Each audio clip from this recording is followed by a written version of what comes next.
considering that, then that might be out the window. But I get those sorts of phone calls all the time. Like, hey, look, like we're going to pay $100,000 cash and then we're going to basically make all this money in cash flow. You have to look at the restrictions that the park has in order to be able to do that.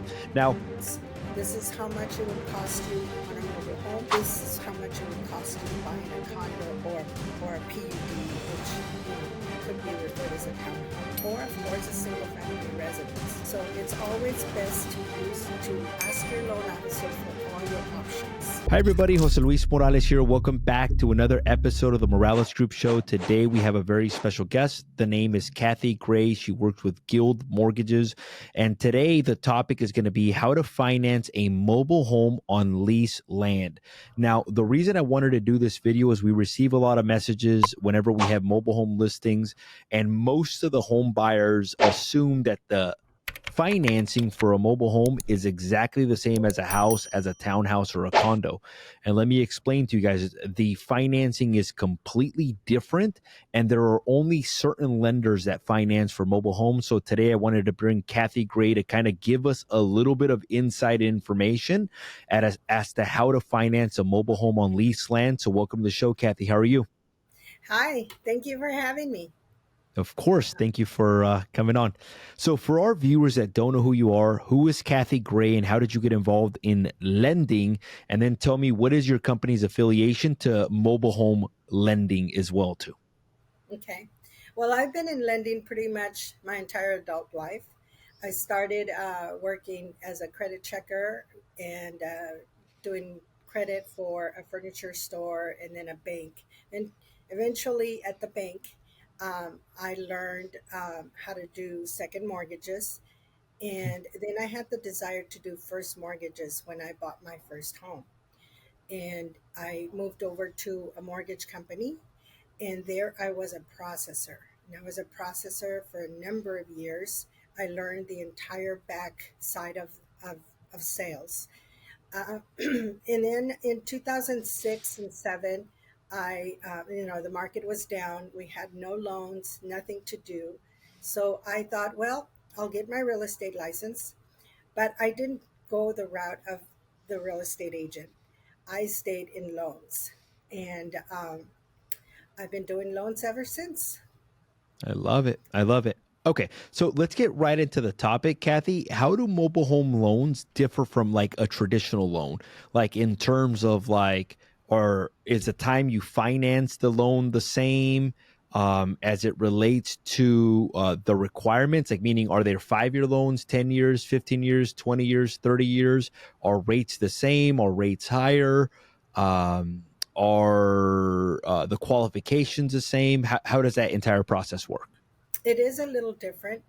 Um, well, first, let me say that I do work for Guild Mortgage, and Hmm. at Guild Mortgage, we don't finance mobile homes, but we do have an outlet in the wholesale world. In other words, we broker your loan to a mobile home lender, and we're still the in between person. Like I speak to the client, I review the credit, I review the income, get the package ready to submit to the mobile home lender. And we currently are working with one company right now, so I'll basically be speaking off their guidelines right now to give you this idea. And as far as interest rates are mainly tiered, very similar to the traditional loans. So they'll go by FICO score. So obviously, the higher your FICO score, the little bit better rate. Their rates don't change on a daily basis, like the ones we have to follow Home with loans. and Yeah. Freddie, exactly on the conventional side. Their terms are 300 months for the most part, and you can put as little as 5% if you qualify with 5%. And otherwise, again, it's tiered. So the lender may ask you to put 5, 10, 15, 20% down. And the qualification or the pre-approval up front is completely different as well. On a conventional loan, you submit your paperwork and we give you the approval once we run the automated through the automated system with Fannie and Freddie, and then we know what you qualify for. Um, and then you're off to look at homes. On the mobile home side, however, the mobile home lender likes to look at the park first. So while I still review your application, while I still check for your credit and your income to make sure it's going to fit in their box, we only send the application and the credit to this mobile home lender along with a copy of the listing, any listing, preferably in the park that you wish to buy in, but it doesn't need to be. Once they review the application and they review the park, then they will give us a list of what to send, how many pay stubs, how many tax, how many years of tax returns they want to see, um, your deposits, and they will ask for a 12-month rental history, where we may not need that on a traditional loan. So you will need to provide 12-month rental history. and and then of course when they're ready for the appraisal, obviously after you're in escrow or you have a contract to go with, then they will ask that you pay for the appraisal.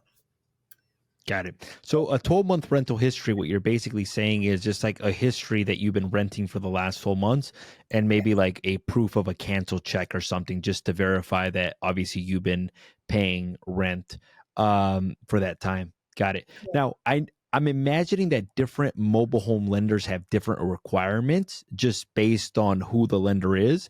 And what I'm also hearing from you is that not all lenders do mobile homes. So maybe like a Correct. Bank of America and a Wells Fargo may not do mobile homes, and not even like Guild Mortgage does mobile homes. They're like these very niche lenders that specialize in these types of loans.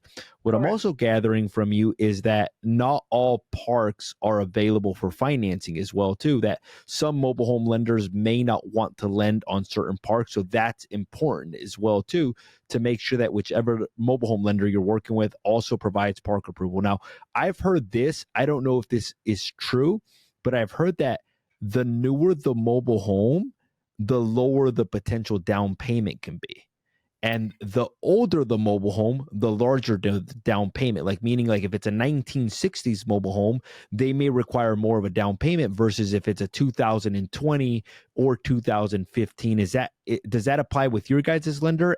And if Well, it doesn't, have you ever heard that in the industry as a whole? I have heard that in the industry, but the mobile home lender that we have associated with will not lend on units older than 1976. So we have 1970s. to. So you have to, if the unit is older, then you probably will need to find a specific lender, and there are very few that will lend on the older units. Yeah. So, in other words, like part of shopping for a mobile home is also looking at what year is it, because the year could affect your financing. You may be going into it thinking, oh, I'm going to buy this for 5% down.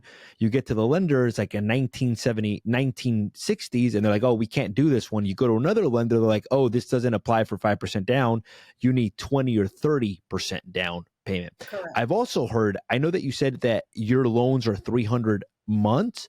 I've heard with other lenders that some of the loans are 5-year loans, 10-year loans, 15-year loans, and that it's a lot shorter of a time frame for some specific mobile home lenders. Now, it sounds like you guys do it for a little bit longer. Is that for all loans, or are some of the loans shorter term, like 5, 10, 15 years Well, versus 300? Well, the lender that we work with has a 300 months max. Um, Max. yes, max. So I would imagine they can lend for lower, but we would have to get their approval first. And of course, the Well, buyer would have to qualify for that payment. not only if the buyer wants it, but I've heard that some mobile home lenders actually only will give like a 10-year loan depending on the year built and depending on the year built and depending on obviously all the other factors that traditionally happen, Mhm. basically. Got it. That could be possible. Perfect. The To other your lender. knowledge, is there like any down payment assistance programs for like a mobile home, to your knowledge? No. I haven't heard of I them have not heard either. of down payment assistance for mobile homes. No. Got it. Okay. And then how long would you say the process from start to finish, from the time you start the mobile home process to the time it closes, how long would you say that process takes on a mobile home loan? Well, they're very quick. That's one good thing about these lenders is they're very quick to respond. Um, so it doesn't take any longer than a 30-day normal escrow. I would think as long as they have the property. So I think the longest period is going to be while the home buyer and the agent are shopping for their home and getting their offer accepted. That's probably going to be the longest time. But on the lending side, if we get the application and we get the documents that we need within 24 hours, let's say, then within the next day or two at max, if we need anything else, we will submit it to this lender for their review. They're very because they're very quick. Usually, the next day they will send us a list of what they need. And once when they review the park, that takes also, in my experience, they can do it within 24 to 36 hours. So it doesn't take very long. And then we know exactly what they want. And you go Yeah, out to find your mobile home and you get your offer accepted. That typically will be less than 30 days. got it. So what I was going to ask you is like, how do the land lease agreements affect the financing for a mobile home? I haven't had, well, Meaning the I park haven't rent, the heard, space rent. yeah, I haven't heard that they affected, but we have to use the amount of that space rent in our calculations. Got it. So basically, if you're getting financing for a mobile home, one thing to factor in is you have the monthly space rent plus the mortgage payment. So sometimes what I've seen, like if it's a 15-year loan or a 10-year loan and the space rent and the mortgage, because the loan is shorter, sometimes the payment is higher, which means that sometimes your payment can end up very similarly to what you would end up paying for a house or a condo at times Correct. because the loan is compressed and the traditional house loan is about a 30-year loan. So something Exactly. I express to people whenever they're considering a mobile home loan is if you qualify for a mobile home loan, you may also want to explore a traditional home loan. And maybe when you're shopping for both and see which one you like better. See if you like the mobile home or see if you like the traditional loan better. Now, do Exactly. they do mobile home loans allow for non-occupant co-borrowers, and also does it have to be a primary residence or can it be like an investment property? It cannot be an investment property, but it can be a first mortgage and a secondary slash vacation home, Got it. but it cannot be a non-owner. And they will allow they will allow non-occupant co-signer, but the borrower still has to qualify on their own. Got it. Now, I think this is one of the things that people call our office all the time. They'll see a mobile home listed for like $100,000. I'm like, oh my God, like I'm going to buy this for cash and then I'm going to lease it out. It's not possible. Most of the parks do not allow for the units to be rented. They only allow for owner user. So if you're considering that, then that might be out the window. But I get those sorts of phone calls all the time. Like, hey, look, like we're going to pay $100,000 cash and then we're going to basically make all this money in cash flow. You have to look at the restrictions that the park has in order to be able to do that. Now, once let's say you collect or did we go over FICO scores at all? Like what are the FICO scores as it relates to mobile home loans? Well, obviously, the higher the FICO, the better. But they do have tiered pricing, and I have here my chart. They'll go as low as a FICO score of 550 for a mobile home, but obviously you're going to need more down payment, and your interest rate will be higher the lower the FICO. Did this say approximately how much the down payment would be for a 550 FICO score approximately? Yes. So in their latest rate sheet that I have, a 550, they would need at least 10% down. That's actually not bad whatsoever, Not though. bad. Not 10% bad. is not bad whatsoever. I was imagining like 30, 35 with a 5 FICO. So maybe one of the benefits of getting a mobile home is that if your credit is not as good as a house, like what do most of the houses require? Like I hear that they like to see like 680 roughly. Conventional, well, obviously, again, the higher the FICO, the better. But we do have financing with as little as 620 on a FICO, on a regular conventional condo, PUD, or a single family residence. Got it. And we Okay. have So it's options. We can go either conventional or FHA, unless the family is unless the buyer is a veteran, and we can use VA got it. on the traditional programs. But there's no 550 traditional program on the home buying side, something that's 550. So maybe if you have a little bit of a lower FICO score, a mobile home, if you want to get into home ownership, might be a little bit easier for It's you to do than a traditional loan. So that would be one of the positives about it. right, exact. They got to fit the guidelines, and their debt to income ratio has to add up. And you brought up a great point that when they buy a home, that HOA is definitely going to be lower than a space rent on a mobile home. Got it. Cool. Um, Anything else that you think we should know about like financing a mobile home loan or a mobile home on lease land that you think would be helpful to our viewers? Did I mention the rents? Yeah, I did. Right. So That tell me what that you mean we by the need rents. we need to make sure that we have a rental history for Yeah. 12 months, And and what do they look for in that rental history? Like, are they looking for like a payment similar history. rent to what you're going to pay? Or like, what are they Payment looking for? history. They'll be looking at payment history, and employment, of course, and also if you've had a bankruptcy or a foreclosure, you need to wait 5 years. For a bankruptcy. Now, for a home, typically they require like a 2 year job employment or in the same industry. Is that the same for a mobile home or is that different? Like, can it be done with 1 year or less or? No, I believe they still want the 2 year history. Got it. Got it. Perfect. Anything else that you think would be helpful as it relates to financing mobile Mhm. homes?